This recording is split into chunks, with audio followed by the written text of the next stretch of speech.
We'll be discussing the Islamic view of slavery quite a bit in the coming weeks, but when I go through the Muslim sources, I tend to quote passages pretty quickly without unpacking everything that could be unpacked.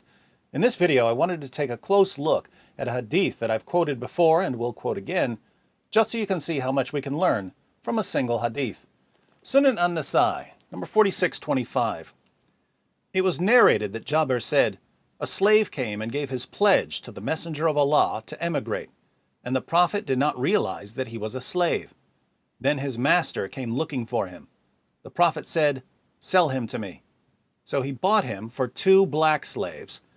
Then he did not accept the pledge of anyone after that until he had asked, 'Is he a slave?'" Now, watch how many things we can learn about the Islamic view of slaves from this one passage. First, the heading says that this hadith is about selling animals for different animals of different amounts or quality.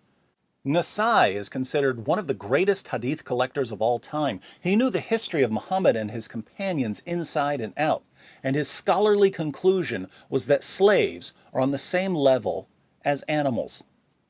Second, this edition of Sunan an-Nasa'i is published by Darussalam, which is a Saudi publisher.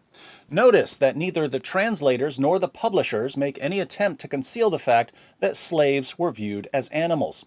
Perfectly acceptable view in Saudi Arabia. Third, this hadith says that a slave came to Muhammad and pledged to leave his home and join the Muslim community. Muhammad accepted the pledge, but only because he didn't realize that the man was a slave. In other words, Muhammad didn't know that accepting this man's pledge was going to cost him something.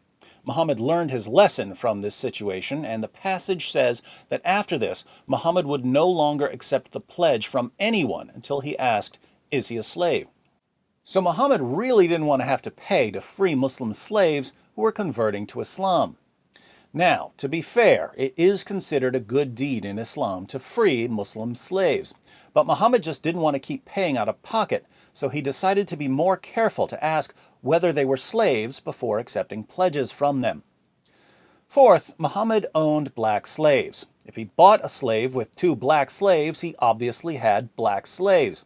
And we've seen in other videos that Muhammad had numerous black slaves. The Prophet of Islam bought, sold, and traded black African slaves. Muhammad could have bought the slave with money, but he bought him with black slaves. Black slaves were a form of currency for Muhammad and his companions. Fifth, the slave who made a pledge to Muhammad was an Arab slave, and Muhammad traded 2 black slaves for 1 Arab slave, suggesting that black slaves were considered less valuable and were therefore cheaper than Arab slaves. Hence the heading, "Selling animals for different animals of different amounts or quality." So, in Islam, slaves are comparable to animals, and black slaves were worth less than non-black slaves. How did these ideas become entrenched in Islam? To answer this question, we have to take a close look at Muhammad himself by watching this video, Muhammad, the White Prophet with Black Slaves.